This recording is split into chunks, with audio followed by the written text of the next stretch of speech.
నమస్తే, welcome to our channel. నేను శ్రీ.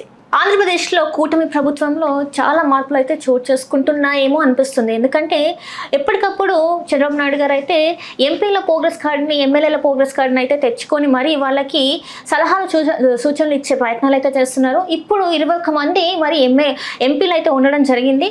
మరి అందులో 5 పనితీరు మాత్రమే బాగుంది అని చెప్పేసి ఒక నివేదిక అయితే రావడం జరిగింది. అయితే మరి నిజంగానే 21 మందిలో 5 మాత్రమే బాగా పనిచేస్తున్నారా ఏంటి? ఇలా అనేక ఇష్యూస్ అయితే ఉన్నాయి. సో వీటన్నిటి గురించి మనకు తెలియజేయడానికి ఈరోజు మనతో పాటు ఉన్నారు ప్రముఖ రాజకీయ విశ్లేషకులు కేఎస్ ప్రసాద్ గారు. నమస్కారం సార్. నమస్తే అమ్మా. సార్, ఇప్పుడు చూసుకుంటే కూటమి ప్రభుత్వంలో ఎంపీలో అక్కడ చూసుకున్నట్టయితే 21 మంది ఎంపీలు ఉన్నారు కూటమి ప్రభుత్వంలో.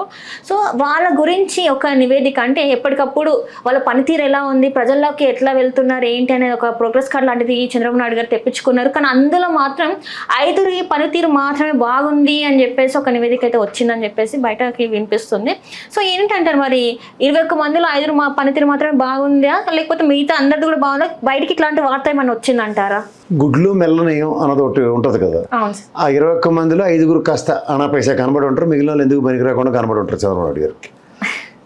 ఒక విషయం ఏంటంటే, ఎంపీ గ్రాంట్లు, తర్వాత ఎంపీ నిధులు ఇలాంటివన్నీ తీసుకొచ్చి అక్కడ నియోజకవర్గంలో పనికొచ్చిన పనులు ఏమైనా చేస్తే అది కనబడుతుంది ప్రజలకి. 18 నెలలు అయిన తర్వాత కూడా ₹1 కూడా అక్కడ పని కనబడకుండా ఉన్నప్పుడు వీళ్ళు దేనికి వెళ్తారు ప్రతి సమావేశంకి? అంటే రూపాయి కనబడితేనే సమావేశంలోకి వెళ్తారా? అంతే కదా. ఇప్పుడు ఒక ఎంపీ నిలబడి నా నియోజకవర్గ సమస్య ఇది, మా ప్రాంతంలో ఇది ఉంది, దీనికి సంబంధించింది మాకు ఏదో గ్రాంట్ ఇవ్వండి లేకపోతే డబ్బులు ఇవ్వండి అని ఎక్కడైనా గలవైన మించిన ఉదంతాలు ఏమైనా ఉంటే దాన్ని బట్టి మనం మాడచ్చు. ఎవరు అసలు వినిపించట్లేదు. ఇప్పుడు బీజేపీ నుంచి ఇవాళ నుంచి పార్లమెంట్ సమావేశాలు కదమ్మా, చూడు ఎవరెవరు ఎంత చక్కగా మాడతారు, ఏం తిరబడిపోతారో అందరికీ తెలుసు. ఇవన్నీ గమనిస్తారు. అవన్నీ మాకు అవసరం లేదు, ప్రజల సమస్యలు అవసరం లేదు అని చెప్పేసి ఉన్నారంటారు. మరి ప్రజలు వీళ్ళందరికీ ఓటేసింది ఎందుకంటారు? ఎందుకు ఓటేసారు? ఇప్పుడు దాన్ని బట్టి వాళ్ళ అధినాయకుడికి అర్థం అవుతుంది. 21 మంది వెళ్తున్నారు, ఉప్మా డబ్బాలు కట్టుకుని వెళ్తున్నారు, దేనికి వెళ్తున్నారు బాబు, ఒక పని అవ్వట్లేదు అన్నదే కదా. వాళ్ళు ప్రోగ్రెస్ రిపోర్ట్ ఇచ్చుకున్నారు. మరి ఈ రోజు ఎవడో నల్లటి విశ్లేషకుడు ఇలాంటి జర్నలిస్ట్ ఏదో అడిగితే పోనీ అయ్యి బాబా ఇదేంటి వీళ్ళు ఎక్కడి నుంచో ఇన్ఫర్మేషన్ తెచ్చారు, మనకన్నా ముందు ఆయన ప్రొయాక్టివ్గా చెప్తున్నాడు కదా పెద్ద ఆయన చంద్రబాబు నాయుడు గారు. సో దాని అర్థం ఏంటి? పనితీరు ఎక్కడికక్కడ ఒక అంశానికి సంబంధించిన విషయంలో మనకి కేంద్ర ప్రభుత్వంతో పలానా కోఆర్డినేషన్ ఉంది, ఆ పలానా కోఆర్డినేషన్కి ఒక డెలిగేషన్, ఒక సెట్ ఆఫ్ ఎంపీలకి టార్గెట్ ఇస్తారు, డెలిగేట్ చేస్తారు ఆ పని మీద ఫాస్ట్ అప్ చేయడానికి. ప్రోగ్రెస్ ఎక్కడికి కనబడిపోతే ఆ పనితీరు ఆ విధంగా కూడా వేరే చేస్తారు. అంటే కూటమి ప్రభుత్వంగా ఏర్పడినప్పుడు ప్రజలందరూ ఏమనుకున్నారంటే, ఇంత ముందులా కాదు, ఇప్పుడు మాకు నిధులు వస్తాయి, అన్ని రకాలుగా మేము ఆంధ్ర అనేది డెవలప్ అయ్యిద్ది, కేంద్రం నుంచి కూడా మంచి నిధులు అన్నీ వచ్చేస్తాయి అని చెప్పేసి అనుకునే కదా ఓటేసింది. అదే కదా. ఇప్పుడు ఏం జరగదు అంటే ఎట్లా? సింపుల్ లాజిక్ చెప్తాను నీకు. రేపెల్లుండి నుంచి మళ్ళీ ఇంకో తుఫాన్ మొదలైంది, శ్రీలంక తమిళనాడు తరువుకు వస్తుంది, మన నెత్తికి వస్తుంది రేపెల్లుండిలో. ఇప్పుడు ఆల్రెడీ అకాల వర్షాలు, తుఫాన్లు, బుడమేరువాగు, తర్వాత తదనంతర తీవ్ర మోతా తుఫాను ప్రభావంతో కేంద్ర ప్రభుత్వం నివేదిక పంపించాం. కేంద్ర ప్రభుత్వం నుంచి అధికార బృందం వచ్చి మన మొహాలు చూసి వెళ్ళింది, పేరెంటాలు తీసుకుని వాయినాలు తీసుకుని పోయారు. ఇప్పటికి ₹1 గ్రాంట్ రాలేదు. అప్పటి నుంచి ఇప్పటికి రాలే కదా. రైతుల సమస్యలు ఎక్కడ వేసిన గొంగలి అక్కడే ఉంది. రేపు మళ్ళీ ఈ తుఫానుకి కూడా తోడైతే ఎవరు ఆదుకుంటారు వాళ్ళని? అప్పుడు 1,300 కోట్ల రూపాయల నిధులు ఇచ్చారు కదా సార్, మరి ఏపీ డెవలప్మెంట్ కోసం మన నిర్మలా సీతారామన్ గారు చెప్పారు కదా, అవన్నీ ఏం చేశారంటారు? ఎప్పుడు డెవలప్మెంట్, ఏ డెవలప్మెంట్కి ఇచ్చారు? ఎప్పుడు ఇచ్చారు? అమరావతి డెవలప్మెంట్ కోసం. నువ్వు పుట్టకముందు 2014లో మన చిన్నపిల్లలను చేసి అమరావతి రాజధాని డెవలప్మెంట్కి విజయవాడ గుంటూరు డ్రైనేజ్ కార్పొరేషన్ కోసం ఇచ్చింది.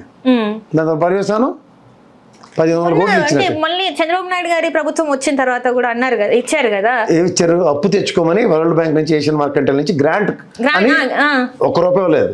గ్రాంట్ అని ₹1 ఇవ్వలేదు, అప్పుకి పూచీకత్తు మేము ఉంటాం, వీళ్ళకి ఇచ్చేయండి అప్పు, వీళ్ళు చేస్తారని. అది కూడా రాలేదంటారు. పూర్తిగా ఎక్కడ వచ్చింది? విడతల వారికి ఇస్తున్నారు వాళ్ళు. పని చేసి చూపించండి, 350 కోట్లు 350 చొప్పున రిలీజ్ చేస్తామని చెప్తుంది ఏషియన్ మార్కెట్ వరల్డ్ బ్యాంక్. మరి దానికి కూడా పెట్టకథలు అన్ని తలుచుకుని నరేంద్ర మోడీ గారు ఆంధ్రప్రదేశ్ గురించి ఏమైనా అడగడం, పాపం ఇచ్చేస్తామంటారు. రేట్ ఇచ్చారు. తుఫాను ప్రాథమిక అంచనాలకి ₹1 తక్షణ సాయం లేదు వాటికి. అంటే వీళ్ళు ఏది పైకి మాత్రమే మేము కేంద్రం నుంచి నిధులు తీసుకొస్తున్నాం అని చెప్తున్నారు, కానీ రియాలిటీలో అయితే కేంద్రం నుంచి నిధులు కాదు, కేంద్రం నుంచి అప్పులు తెస్తున్నారు. అది కూడా FRBM లిమిట్లకు లోబడో దాటిపోయో రిజర్వ్ బ్యాంక్ దగ్గర 2వ మంగళవారం బాండ్లు వేలంకి వెళ్ళి పొలోమని ఎత్తుకొస్తున్నారు అప్పులు. దగ్గర పూర్ణకుంభం అమరావతికి దీనికి కలిపి 2,70,000 కోట్లు వెళ్తాం. పూర్ణకుంభం పెట్టి కూర్చున్నారు. ఏం చేస్తున్నారో దేవుడికి కూడా తెలియదు. సో ఈ 18 నెలల కాలంలో అమరావతి అంటే ఏపీలో అభివృద్ధి, అమరావతిలో అభివృద్ధి అనేది ఏమీ లేదు. ఎక్కడ ఉంది? కనబడాలి కదా. కానీ చంద్రబాబు నాయుడు గారు చెప్తున్నారు కదా, ఆయన చెప్పిన సూపర్ శిక్ష కావచ్చు, పెన్షన్స్ కావచ్చు, అన్ని చేస్తున్నారని. ఇవాళ కూడా చూసుకున్నట్టయితే ఏలూరులో పెన్షన్స్ ఇవ్వడానికి డైరెక్ట్ ఆయననే వెళ్ళి ఇస్తున్నారు కదా సార్. ప్రతి నెల ఇస్తున్నారు. అప్పుడు వాలంటీర్ చేసే పని ఆయన చేస్తాడు. ఇప్పుడు వాలంటీర్లను తీసేసిన పాపానికి ఆయన ఇచ్చుకుంటున్నాడు. ఏడు చేస్తాం మేము అంటే అంత ఖాళీగా ఉన్నారు ముఖ్యమంత్రి గారు వెళ్ళి పెన్షన్లు ఇచ్చుకునే కార్యక్రమం. అది ఆన్లైన్లో బట్టలు కొడితే వెళ్ళి టెక్నాలజీ కనిపెట్టాలి కదా. ఆయన విజనరీ లీడర్ అన్నప్పుడు నేను ఇంటికి వెళ్ళి ఇస్తాను, నేనే ఇస్తాను, నేనే ఇచ్చానంటే ఏడు చెప్పాలి. అంటే వేస్ట్ అంటారా? టైం వేస్ట్ కదా, ప్రొడక్టివ్ టైం కదా. గౌరవ ముఖ్యమంత్రి గారి టైం ఎంత విలువైంది. ఆయన వెళ్ళి పెన్షన్లను ఒక ఏలూరులో రోజంతా వేస్ట్ చేస్తుంటే ఏడు చేయాలి. అంటే ఏం చేయమంటారు అసలు ఏం చేయమంటారు? ముఖ్యమంత్రి ఏడు చేయాలంటే పెన్షన్లు కూడా రాజ్యాంగంలో రాసిందా? అట్లా అనట్లేదు సార్. ఇప్పుడు ఏంటంటే నార్మల్ గా వాళ్ళు చెప్పిన దానికి ఇప్పుడు చేస్తున్న దానికి ఏమన్నా సంబంధం ఉందా ఎక్కడైనా? అంటే వాళ్ళు చెప్పిన దానికి ఈక్వల్ గా అయిందా ఈ 18 నెలల కాలంలో అని చెప్పి? అందుకే కదమ్మా మేము విశ్లేషించి చదవాల్సి వస్తుంది. నువ్వు అడిగి నువ్వు చేస్తున్నావు, చెప్పి నేను చేస్తున్నాను. అంతకని ఇంకేం లేదు దాంట్లో. ఏమంటే వీళ్ళు చేయవలసిన పనులు ఏంటి? పోలవరం సర్టన్ స్టిపులేటివ్ టైంలో కేంద్ర ప్రభుత్వం నుంచి నిధులు తీసుకొచ్చి పటపట కట్టాలా.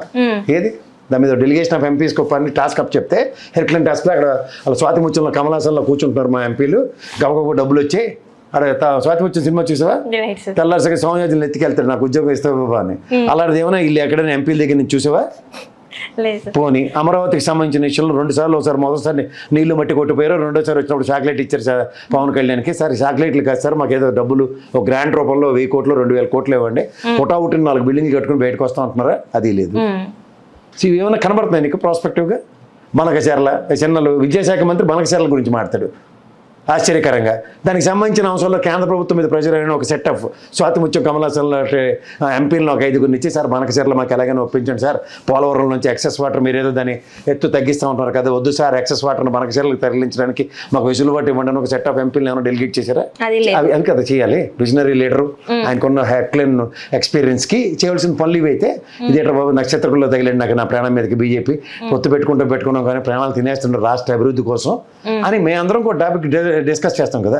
సో మీరు ఇట్లా మాట్లాడుతుంటే మరి మిమ్మల్ని కూడా అరెస్ట్ చేసే అవకాశాలు ఉన్నాయేమో మరి మీరు దీనికి దానికి సంబంధం? ఎందుకంటే మీరు విశ్లేషించి మీరు కరెక్ట్ గా పని చేయండి అని అంటున్నారు కాబట్టి మిమ్మల్ని కూడా ఇట్లాంటివి ఏమైనా చేస్తారేమో. చేసుకోమని ఏడు చేస్తారు, ఉరిశిక్ష చేస్తారా, వేసి మనం చంపేస్తారా, చంపేమను ఏది ఇదేంటి అక్కడ నాకు ప్రజాస్వామ్యం రాజ్యాంగం ప్రకారం నాకు వాక్ స్వాతంత్రం ఇచ్చింది. మనం ఏంటి చెప్తున్నాం? ఏమైనా తిట్టావా కొట్టావా?